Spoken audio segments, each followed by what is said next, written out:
তারেক রহমান বাংলাদেশের প্রাণ।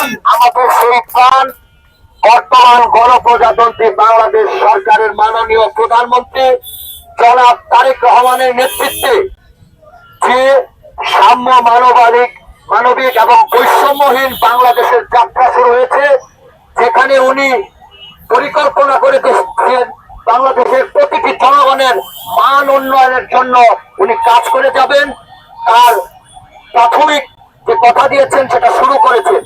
সেই অগ্রযাত্রাকে শৈল শাসক এবং নিষিদ্ধ ছাত্রলীগের লুঙ্গির তলে বেড়ে ওঠা সংগঠন থেকে শুরু করে যে কোনো সংগঠন এই শক্তিকে থামাতে চাবে, আমরা বাংলাদেশ জাতীয়তাবাদী ছাত্র দল যে কোনো মূল্যে তাদেরকে নির্মূল করে ইনশাল্লাহ বাংলাদেশের অগ্রযাত্রাকে এগিয়ে নিয়ে যাবে। সাংবাদিক ভাই সহ আমার ঢাকা মহানগর পশ্চিমের সকল